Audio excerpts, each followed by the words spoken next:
잠시 기도할까요?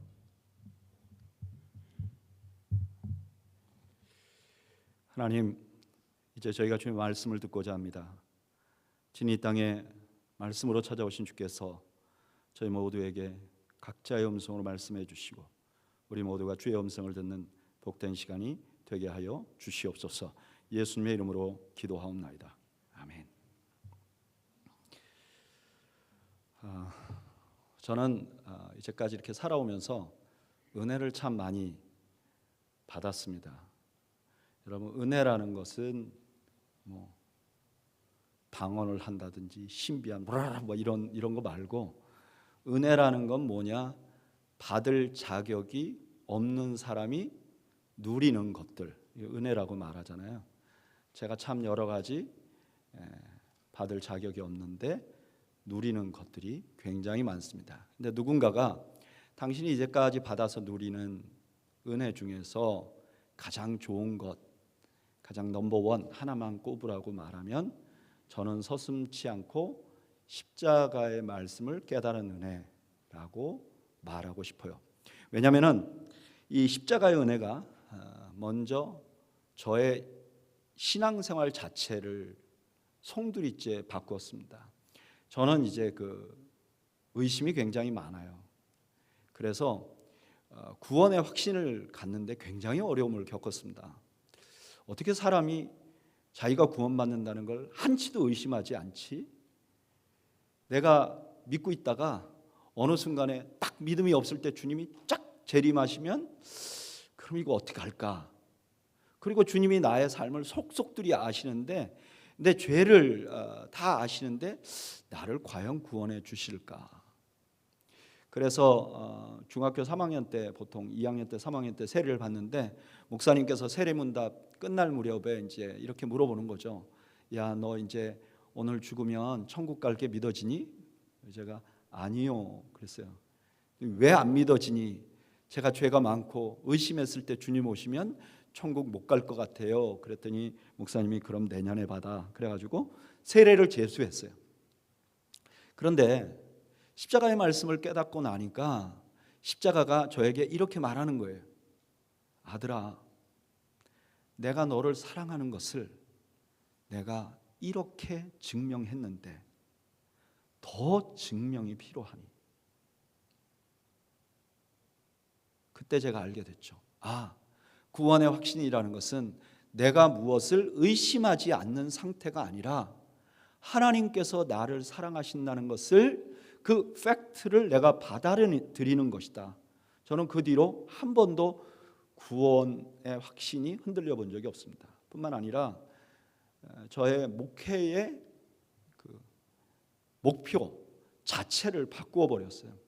저는 오천호 목사님 같이 대학 때부터 신학대학을 다녔습니다. 그래서 목회에 대해서 아주 어렸을 때부터 고등학교, 대학교 계속해서 목회에 대해서만 생각하고 있었습니다. 그래서 목회자가 되면 성도들을 좀 많이 모으고 좀 교회가 늘어가고 이런 것들이 매우 중요한. 그런데 십자가의 말씀을 깨닫고 나니까 그 다음에 저의 목표가 어떻게 바뀌었냐면은 구름같이 지나가는 목사가 되게 해 주십시오. 제가 목회했던 교회에서 사람들이 저 교회에 어떤 목사가 목회를 했는데 그 교회가 은혜롭고 참 좋대. 근데 그 목사가 누구였지? 그러면 아무도 기억 못하는 그런 목회자가 되기를 원하고, 그렇게 기도해서 그러는지 아무도 기억 못하는 것 같아요. 근데 이렇게 바람처럼 구름처럼 지나가는 목회자가 되게 해달라. 저의 목회 자체를 다 바꿔버렸습니다. 근데 오늘 본문은 저에게 있어서 이 십자가의 원리가 무엇인지를 알게 해준 말씀이에요. 오늘 말씀은 예수님께서 십자가상에서 하신 7마디 말씀 중에 하나입니다. 이 말씀 바로 직전에 예수님 이렇게 말씀하셨어요. 내가 목마르다, 고통스럽다.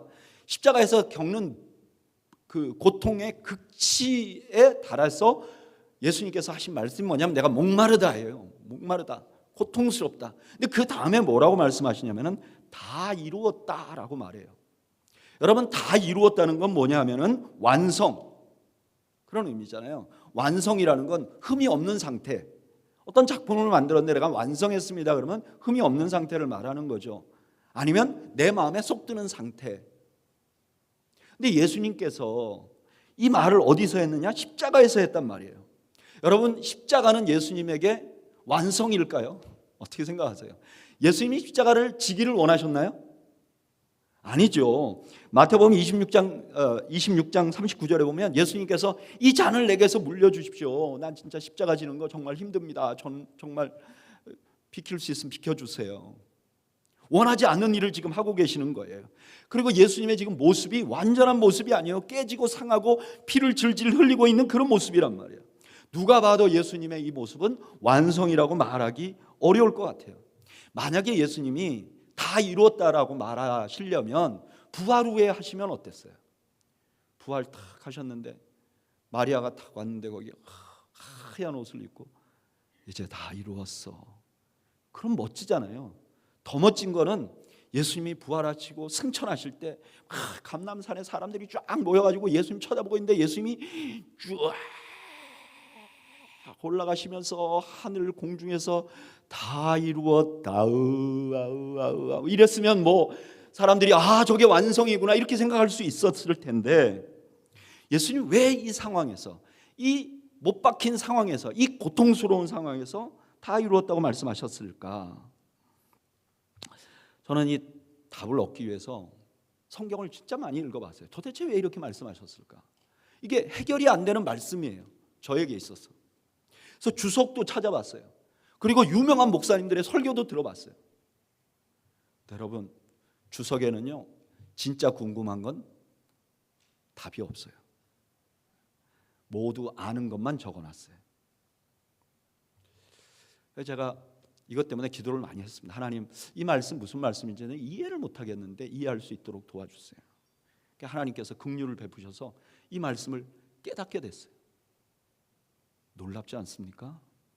남의 일이라고 여러분 표정이 그래서 이런 표정인데 제가 이 말씀을 깨닫게 됐어요. 오늘 예배 나오신 로뎀나무 교회 성도들에게 제가 공개하겠습니다.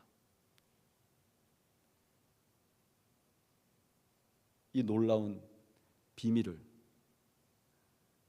얼마나 오랫동안 애쓰면서 찾았던 비밀을 순간적으로 공개하겠습니다.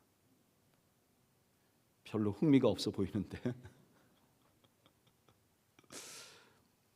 제가 이 말씀 막 고민하다 보니까 이런 종류의 말씀을 성경에서 예수님이 처음 하신 말씀이 아니더라고요. 성경은 처음부터 이런 종류의 말씀을 하셨더라고요. 여러분, 에덴 동산을 한번 보세요. 에덴 동산을 보면 에덴 동산은 완전한 곳이에요.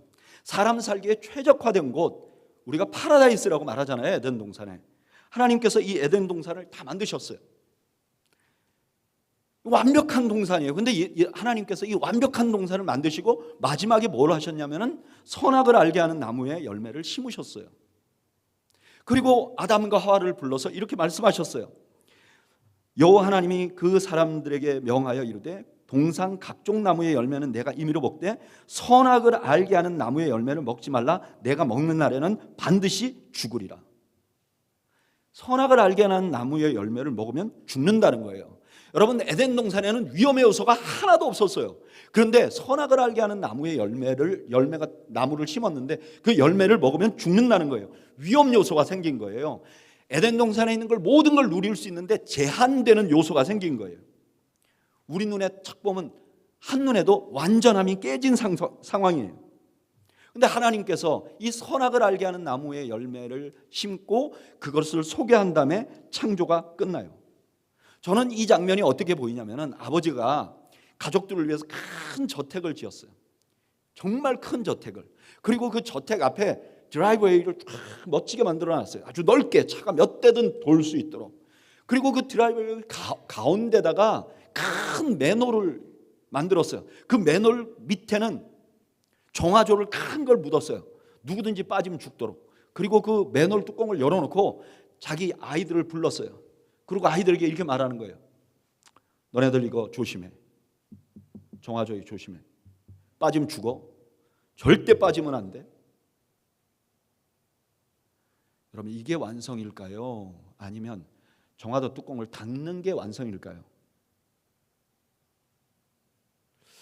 이 동네는 남의 일에 총 관심이 없는 사람들만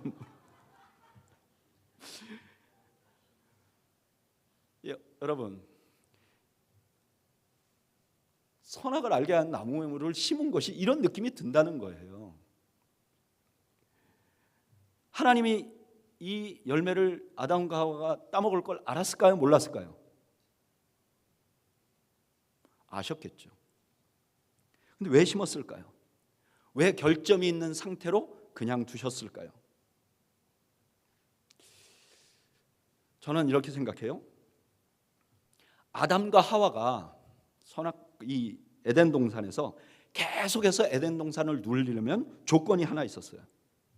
그럼 이렇게 대답하는 사람 있잖아요. 선악과 따먹지 않는 것 말고 선악과 있기 전에 아담과 하와가 이 에덴 동산에서 계속 행복하게 살 수 있는 조건이 하나 있었어요. 그거 뭔지 아세요? 자, 하나님께서 아담을 만드시고 아담에게 큰 축복을 하셨어요. 그 축복의 내용이 뭐냐면 생육하고 번성하라, 땅에 충만하라. 이게 전부 다 고대에는 왕들에게 주어진 명령이에요. 왕에게 하는 말이에요. 그리고 짐승들의 이름을 지었어요. 이름을 짓는 건 왕들이 하던 일이에요. 그러니까 아담과 하와는 에덴 동산에서 왕 같은 삶을 살고 있었어요. 명령하고 다스리고 통치하는 역할을 했었어요. 그렇게 계속 살면 아담과 하와가 에덴 동산에 어떤 생각이 들까요? 아, 내가 왕이로구나.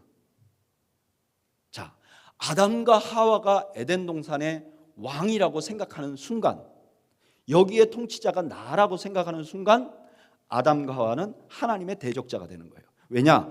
에덴 동산의 참 주인은 누구시죠? 하나님이시죠. 그러니까 아담과 하와에게 가장 위험한 일은 뭐냐면은 하나님이 왕이라는 사실을 잊어버리고 거역하는 거예요. 그런데 하나님께서 가운데다가 선악을 알게 하는 나무를 심었어요. 그리고 아담과 하와에게 이거 먹지 마라 말했어요.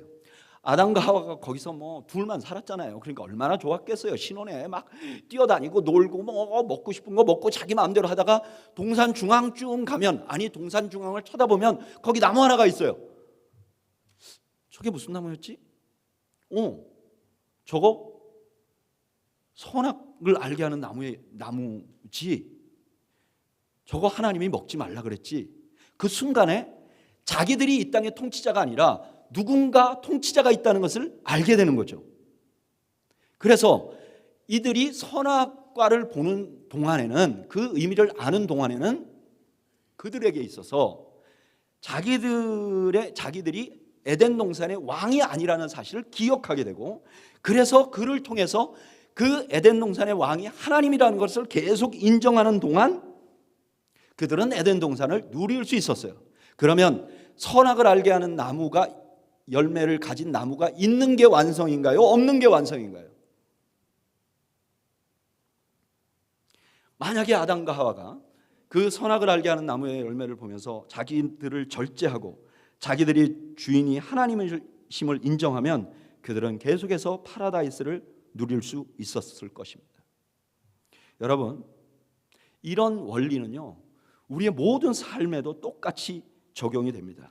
우리가 인생을 살면요, 우리 인생 우리 마음대로 우리 원하는 대로 되던가요? 여기 여러분들 세크라멘토 사는데 여러분들 몇십 년 전에 뭐 여기 살 거라고 생각해 보셨어요?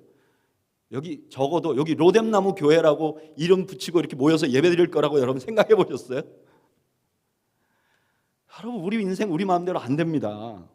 근데 우리 인생이 우리 마음대로 안 되는 이유는 뭐죠? 우리 인생의 주인이 내가 아니라서 그래요. 여러분 받아들이십니까? 우리 인생의 주인이 내가 아닌 거죠. 여러분, 내 배우자가 내 마음에 안 들어요. 어쩌다 저런 사람을 만나서 내 인생이 이렇게 참 마음에 안 들어. 왜 마음에 안 드는 줄 아세요? 그 배우자의 주인이 내가 아니라서 그래요. 내가 그의 주인이 아니에요. 그의 주인은 누구예요? 하나님이세요. 여러분, 자식들 얼마나 내 마음대로 안 됩니까? 저는 세상에 제일 어려운 분이 우리 두 아들이에요. 아드님들 한번 배려하려면 너무너무 힘들어요. 말조심을 얼마나 하는지 몰라요. 내가 낳아서, 내가 키워서, 내가 자라게 했는데도 내 마음대로 안 돼요. 왜 그렇죠? 그 아이의 주인이 내가 아니죠. 하나님이시죠. 여러분, 로뎀나무 교회에 마음에 안 드는 부분이 있을 수 있잖아요. 표정을 감추시느라 여러분들의 마음에 안 드는 부분이 있을 수 있잖아요. 교회가 내 마음에 안 들면 그 무슨 뜻이죠? 이 교회 주인이 누구라고요? 내가 아니라는 거예요. 혹시 여러분들 이 교회는 내 마음에 쏙 들어, 내 마음에 안 드는 것이 하나도 없어, 그럼 여러분 교회를 떠나셔야 돼요. 굉장히 위험합니다. 그 사람은 이 교회의 주인이 될 수 있는 가능성이 있어요. 그럼 하나님과 대적하는 거예요. 실제로 그런 일들 있잖아요. 여기 작은 미국의 작은 도시에 가면 한 분이 한인회 회장에다가 교회 장로님에다가 건물 오너에다가 목사님을 하여하라는 그런 교회 있잖아요. 그분 마음에 안 들면 목사님들 나가야 되는 그런 교회들이 있잖아요. 그럼 그분이 제일 위험한 거예요. 여러분, 내 인생에 내 마음에 안 드는 일이 생기면 그것은 하나님이 주인이시라는 것을 인정하라는 사인입니다. 그때 이거 내가 주인 아닙니다 라고 고백하면 그 순간부터 행복을 누릴 수 있어요. 파라다이스를. 근데 반대로 우리가 그런 상황이 되면 사탄이 우리에게 말해요. 아니야, 네가 원하는 대로 해야지. 네가 원하는 대로 해. 이게 에덴 동산에서 아담과 하와를 꼬인 뱀의 전략이었어요. 쳐다봐, 맛있어 보이잖아, 따먹어, 먹어봐, 괜찮아, 먹고 싶잖아. 그 속삭임에 아담과 하와가 속았어요. 그래서 온 세상이 망가진 거죠. 근데 이 전략은요, 지금도 너무너무 잘 워킹을 해요. 너무나 많은 사람들이 인생이 자기 마음대로 안 돼서 자기 목숨을 끊어요. 제가 이렇게 주변에 스스로 자기 목숨을 끊은 분들을 몇 분 봤는데요. 그분의 상황을 들어보면 참 기가 막혀요. 참 나라도 힘들었겠다. 근데 그 옆을 보면요, 그분보다 더 힘든 분들, 잘 살아가는 분들 많아요. 왜 스탑하죠? 이유는 내가 생각하는 대로 잘 안 되기 때문에, 내가 기대하는 대로 안 되기 때문에. 이게 자기 목숨에만 해당되는 게 아니라 가정도 마찬가지예요.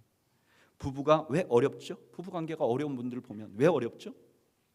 저 남편이나 아내가 내가 원하는 대로 해주기를 바라서 어려운 거예요. 사탄이 얘기하는 거예요.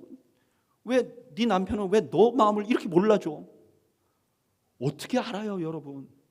여러분들은 남편 마음을 다 아세요? 몰라요. 남편들도 마찬가지. 나를 이렇게 존경하지 않는 아내, 자기도 사랑하지 않잖아. 똑같아요. 왜 그러냐? 내가 원하는 대로 하려고 하다 보니까 깨지는 거죠. 이거는 많은 교회도 마찬가지예요. 교회들이 어려워질 때 핵심 뭐냐? 내가 원하는 대로 되게 해달라는 거예요. 이거 국제관계도 그래요. 여러분 지금 전쟁하는 나라들 잘 보세요. 다 자기들이 원하는 대로 해달라고 해서 국가가 내분이 일어나고 전쟁을 하는 거예요. 그런데 십자가는요, 이렇게 우리가 속은 거짓말에서 우리를 회복시켜 주는 거예요. 네 마음에 안 드는 상황이 있지. 네 마음에 안 드는 상황이 그게 바로 완성이야. 십자가를 봐. 나를 봐. 내가 이렇게 원하지 않는 것을 하고 있고 이렇게 찢어졌는데 이게 완성이야. 이렇게 말하는 거죠. 그러면 왜 예수님께서 이 말씀을 굳이 십자가상에서 하셨을까? 왜 거기서 외치셨을까? 여러분, 십자가는요, 우리를 구원하는 원리예요. 우린 십자가로 우리가 구원받았어요. 죄 씻음을 받았어요. 그래서 십자가로 죄 씻음을 받으면 어떻게 하냐면 우리 모두가 다 천국을 갈 수 있어요. 그리고 천국을 갈 수 있을 뿐만 아니라 이 땅에서 하나님의 백성으로 하나님의 백성답게 살 수 있어요. 그런데 사탄이 와서 우리에게 계속 속삭여요. 아니야, 너가 원하는 대로 해야 돼. 너가 만족하는 대로 살아야 돼. 그러니까 그 소리를 듣고 나서 이렇게 생각되는 거죠. 내가 너무 불행해. 내가 너무 불행해. 그러면서 이 땅을 계속 불행하게 살아가는 거예요. 천국만 바라보고. 그래서 간신히 천국 가는 거예요. 사탄이 이걸 원하는 거예요. 근데 예수님께서 십자가상에서 이 말씀을 하신 이유는 뭐냐? 십자가의 원리는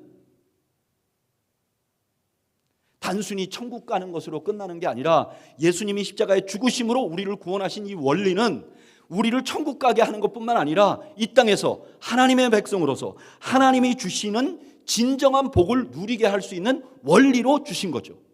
그래서 우리가 예수님이 십자가 지신 그 원리대로 살아가면 우리가 이 땅에서 행복하게 살 수 있는 거예요. 그러면 예수님이 십자가에서 말씀하신 십자가의 원리라는 것이 무엇이냐? 내가 나 자신을 죽이고 나를 부인할 때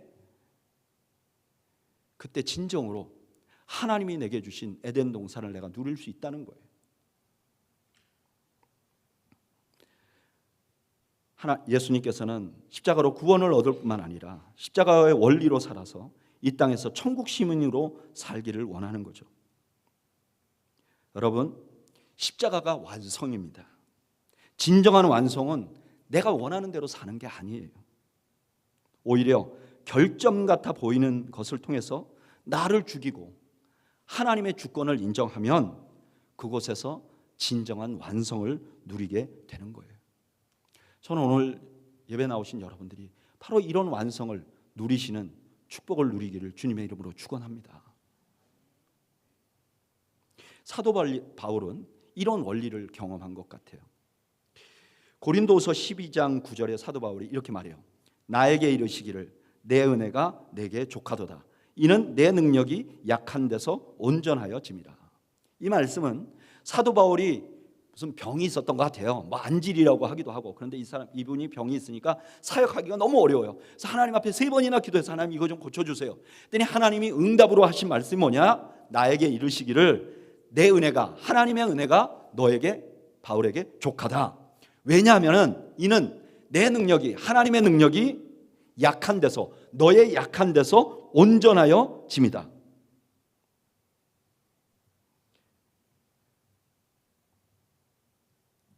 하나님의 능력이 약한 데서, 우리의 약한 데서 온전해진다는 거예요.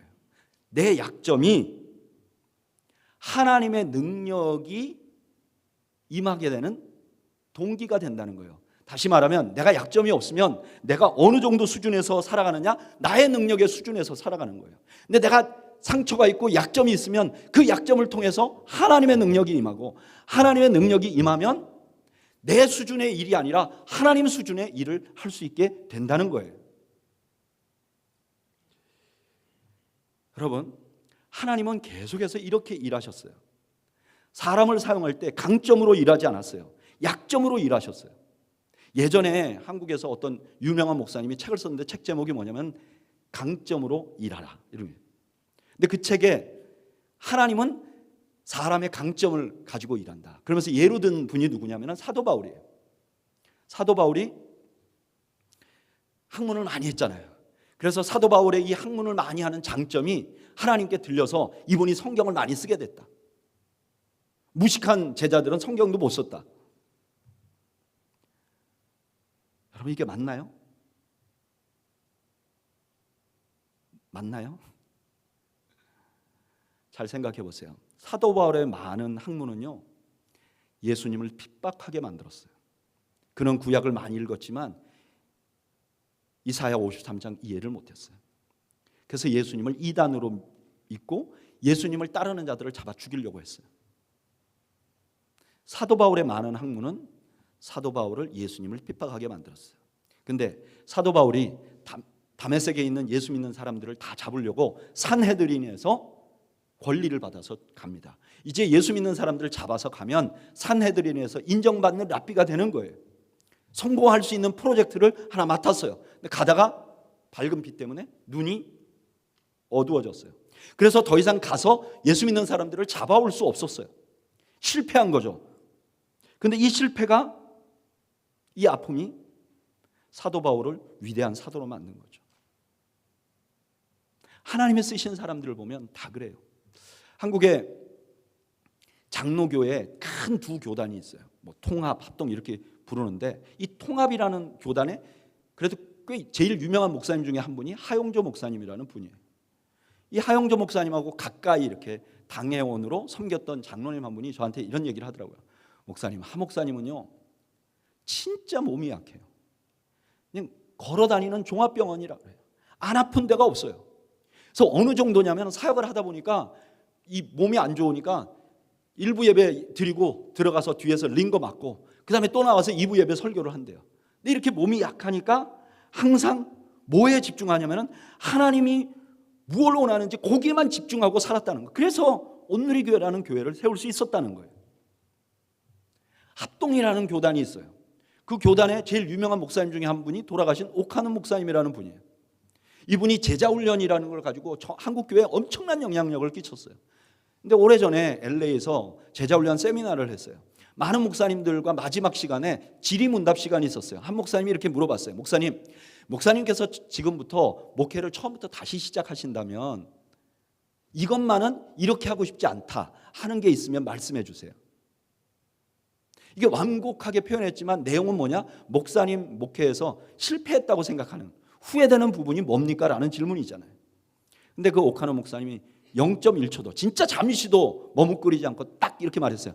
가정사역입니다. 나는 다시 사역을 시작하면 가족들하고 시간을 보내고 싶습니다. 자녀가 예수님을 안 믿는 거죠. 그런데 이런 아픔이 이분들을 한 시대의 한국 교회를 이끄는 그런 위대한 목사님들로 사용하신 것이죠. 여러분들에게 약점이 있습니까? 살아오시면서 상처가 있습니까? 실패를 겪으면서 받은 아픔이 있습니까? 그곳으로 하나님의 은혜가 흐를 가능성이 있다는 것을 믿으시기 바랍니다. 약점이 있을 때 그 약점을 가지고 자기를 죽이세요. 자기를 돌아보세요. 그러면 그 약점을 통해서 하나님이 내가 기대하지 않았던 일을 하시게 될 것입니다. 이게 바로 은혜입니다. 은혜가 흐르는 삶은 바로 이런 삶이에요. 내 약점에 하나님의 능력이 임해서 내가 기대하지 않았던 인생을 사는 것, 이게 은혜인 거죠. 그리고 이렇게 상처가 가득한데도 불구하고 하나님의 은혜가 흐르게 되면 그 사람의 인생에는 향기가 나요. 예수님의 향기가 나는 거죠. 저는 소나무를 참 좋아합니다. 제 어렸을 때 자랐던 고향 마을에도 소나무가 있어서 소나무를 너무 좋아하고, 여름에 바람이 이렇게 불 때 소나무 숲 안에 들어가면 그 소나무 향기가 확 나잖아요. 그 향기를 너무 좋아해요. 근데 제가 나이가 많이 들어가지고 책을 읽다가 알게 된 사실인데, 그 소나무 숲에 들어가면 나무들이 쫙 많잖아요. 근데 그 나무들이요 자라나면서 상처를 그렇게 받는데요. 너무 놀랍지 않습니까? 나는 상처는 인간만 받는 줄 알았어요. 근데 소나무들이 가만히 이렇게 서 있는 것 같은데 저것들이 무슨 상처를 받나? 보니까 바람이 불잖아요. 그럼 바람이 불면 가지들이 잔 가지들이 부러진대요. 그래서 옆 나무를 친답니다. 그러면 이게 탁 치면 우리 눈에는 안 보이지만 나무가 상처를 받는 거예요. 그래서 나무가 이 상처를 극복하기 위해서 진액을 막 짜낸다는 거예요. 근데 이 진액을 막 짜냈는데 성공하지 못하면 어떻게 되냐? 나무가 죽는데요. 실제로 죽는 나무가 그렇게 많답니다. 우리가 몰라서 그렇지. 그런데 그 나무 중에 그 진액을 잘 짜내가지고 결국 그 상처를 회복하는 나무들이 있다는 거예요. 그런데 이렇게 진액을 짜내다 보면 이게 옹이가 생긴대요. 거기에. 그래서 옹이가 크게 많이 생기면 이 나무는 목재로서의 가치를 잊어버린다고 그래요. 그래서 아주 싼 값의 나무가 가치가 떨어져 버리는 거예요.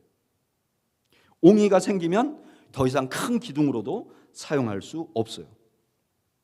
그런데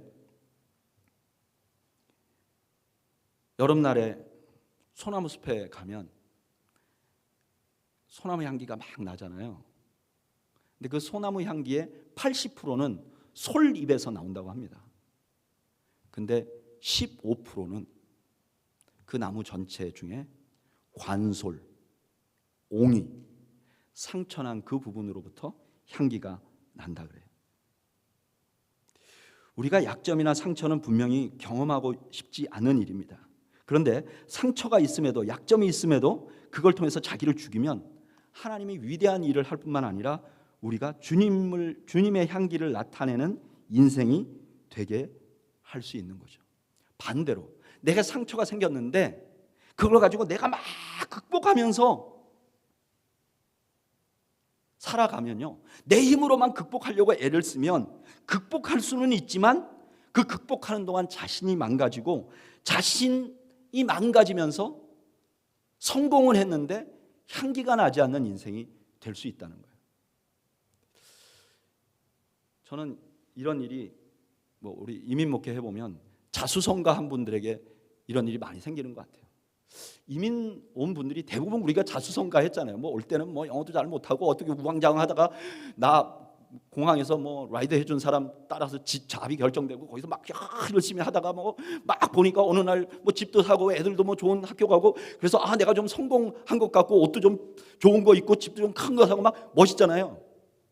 근데 제가 자수성가한 분들 여기도 있는지 모르겠는데 있어 보이지는 않기도 하고 있어 보이기도 하고 근데 자수성가한 분들 제가 많이 만났는데요, 자수성가한 분들은요 보기에는 좋아요. 근데 가까이 해보면 고집이 되게 세요. 남의 말 안 들어. 남의 말 안 들어요. 그래서 자수성가 한 다음에 그분하고 친구가 되기가 굉장히 어려워요. 아주 작은 부분도요 자기가 하는 방법만 옳다고 생각해요. 그러니까 나이가 많이 들면 주변에 사람이 없어요. 그런데 내가 상처가 있고 내가 고통이 있고 내가 고난이 있었지만 그 상처를 가지고 하나님 앞에 나가서, 하나님, 이 상처에 하나님께서 역사해 주십시오. 하나님이 치료해 주십시오. 그래서 하나님으로부터 치유받은 사람들은 예수님의 향기가 나고, 그 예수님의 향기가 또 다른 사람들을 세워나가요. 또 다른 사람들을 살려나가요. 낙심하고 절망한 사람들을 세워나가요. 저는 그 몸에서 예수님의 향기가 나는 사람을 제 일생에 딱 한 명을 만나봤어요. 딱 한 명. 제가 얼만큼 점수를 잘 안 주는지 알겠죠. 딱 한 명. 제가 고등학교 2학년 때 저희 아버님이 돌아가셨어요. 아버님이 살아계실 때도 조금 몸이 불편하셨고 또 이제 사업에 좀 실패하시고 그래서 경제적으로 좀 어려움을 겪었는데요. 제가 그걸 몰랐어요. 아무 일도 안 하고 있는 아버지라도 살아계시면요, 큰 돈이 필요하면 어디 나가서 친구한테 빌려라도 오는데, 아버지가 돌아가시니까 가정 경제가 완전히 무너져 버리는 거예요. 결국 4남매가 있는데 제가 장남이고 고2예요. 어머니가 나가서 이제 일을 해서 우리가 다 살아가야 되는 거예요. 저희 어머니가 그때 직조 공장에서 일을 했거든요. 착삭착삭 하는 그 직조 공장에서. 그때는 한국이 경제가 막 발전될 때라서 아침에 7시에 나가면 12시간씩 일하셨어요.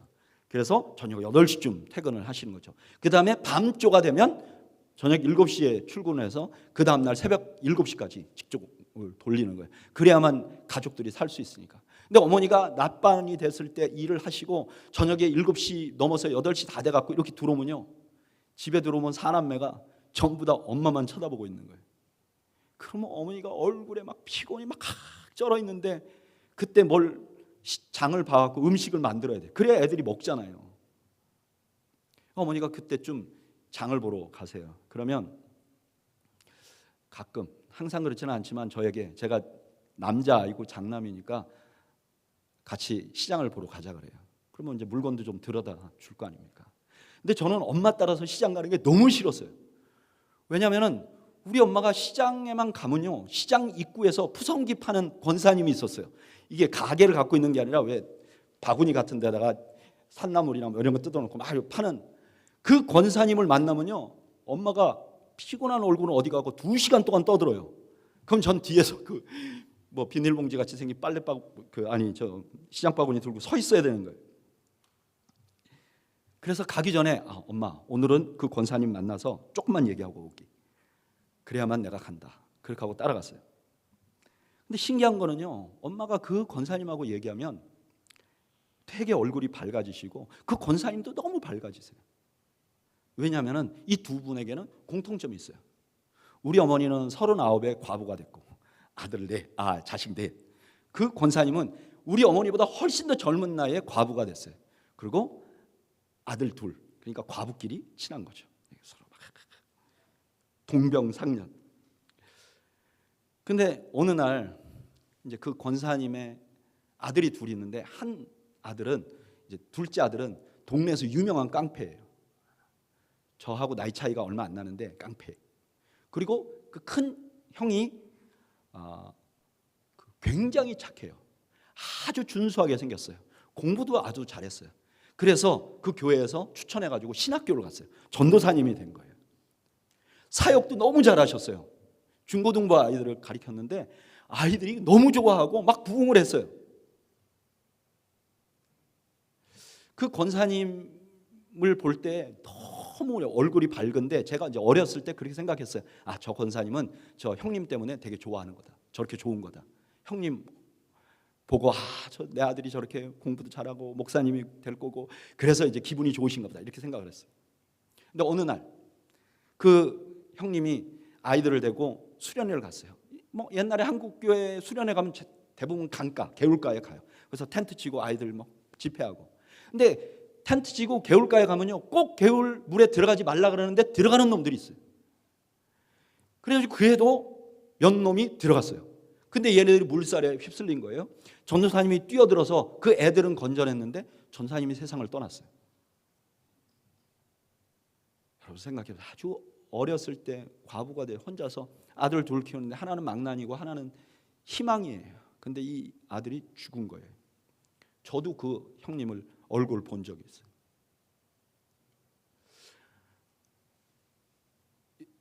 이제 제가 그 시장 입구에서 그 푸성기를 팔았는데 그 이제 학교 다니는 길인데 제가 그 길로 못 다니는 거예요. 왜냐면 권사님 얼굴 보면 안녕하세요 해야 될지 이걸 어떻게 해야 될지 모르는 거예요. 어린 나이에. 그래서 제가 한동안 거기를 돌아다녔어요.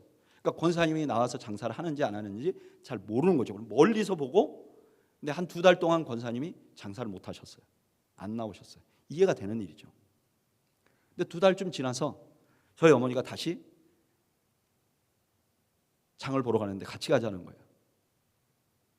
그래서 너무 가기 싫은데 권사님은 안 계실 거니까 엄마 따라서 갔는데 그 시장 앞에 권사님이 서 계신 거예요. 근데 딱 봐도 얼굴이 예전같이 밝지는 않아요. 좀 어두워. 저희 어머니가 가서 인사하고 둘이서 또 거의 2시간을 얘기하는 거예요. 제가 옆에 있으니까 들리잖아요. 놀라운 건 뭐냐면은 그 후에도 대화를 들어보면 그 권사님이 젊은 과부인 우리 엄마를 위로하고 있어요. 저는 그게 이해가 안 됐어요. 아니 어떻게 아들을 잃은 사람이 아무리 젊은 과부지만 이 사람을 위로할 수가 있지? 도대체 저분은 정신이 좀 이상한 분인 것 같아. 저는 이해를 못했어요. 세월이 많이 흘렀어요. 그분들 다 어떻게 됐는지 기억도 잘 안 나요. 근데 제가 어느 날 이 말씀 묵상하다가 그 권사님이 기억이 나는 거예요.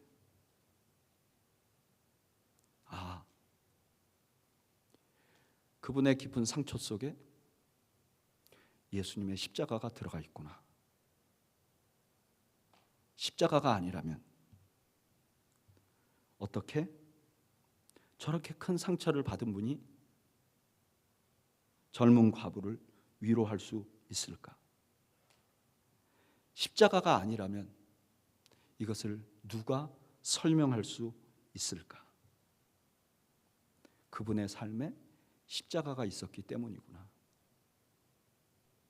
그리고 제가 만난 분 중에 단 한 사람, 자기의 깊은 상처를 주 예수 그리스도의 십자가로 치유받고 그 안에서 일어나는 향기로 다른 사람을 돕는 분으로 기억하는 거죠. 여러분, 오늘날 우리들의 문제는 뭐냐면은 예수님이 십자가의 죽으심으로 우리를 구원했다는 사실을 천국 가는 데만 사용하는 거예요. 근데 이 원리는 천국 가는 데만 사용하는 것이 아니라 우리 모두가 따라야 할 원리예요.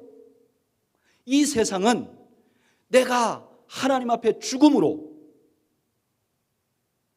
하나님의 은혜가 내게 임하고 하나님의 은혜가 임함으로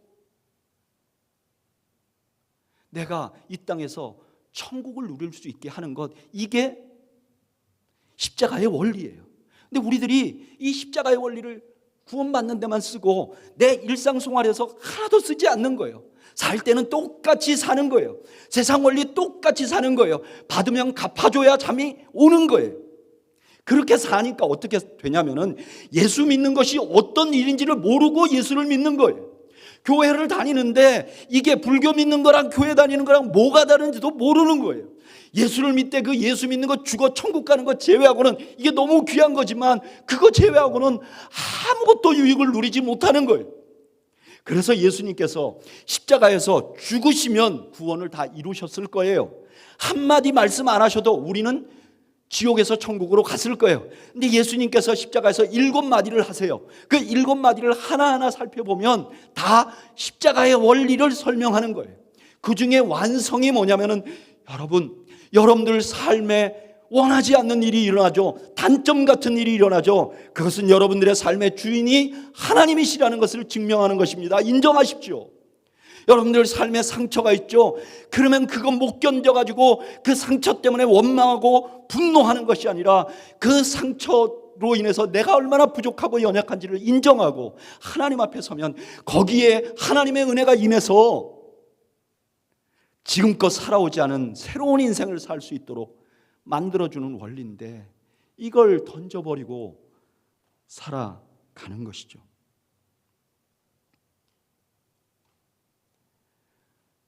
그래서 저는 이 원리를 깨닫고 나서 십자가와 복음이 아니면 설교하지 않겠다고 결정하고 10몇 년 동안 사역을 하고 있어요. 이거 너무 중요한데 우리가 놓치고 있다. 로뎀나무교회 성도 여러분, 저는 오늘 오천호 목사님의 부탁을 받고 여러분들에게 말씀을 전하러 왔습니다. 저는 오면서 그런 생각이 들었어요. 하나님, 로뎀나무 교회가 생기게 하신 분도 하나님이시고 지금 이끌고 계시는 분도 하나님이신 줄 압니다. 이 교회가 십자가의 원리대로 돌아가는 교회가 되게 해 주옵소서. 그리고 이 교회 성도들이 예수 믿는 참맛, 십자가의 은혜를 경험하는 참맛을 누리도록 주님 도와주시옵소서. 여러분들 마음에 들지 않는 일이 있으면 십자가의 주님을 보세요. 그리고 그곳에서 다 이루었다고 말씀하신 주님을 바라보고 주님, 내 인생의 주인이 내가 아닙니다라고 고백하고 파라다이스, 하나님이 우리에게 주신 그 행복을 누리시기를 축복합니다. 상처가 있으면 그 상처 앞에서 나를 죽이세요. 그래, 내가 죄인이고 내가 부족하지. 그리고 하나님의 은혜 가운데서 여러분들의 인생이 향기나는 인생이 되기를 주님의 이름으로 축원합니다.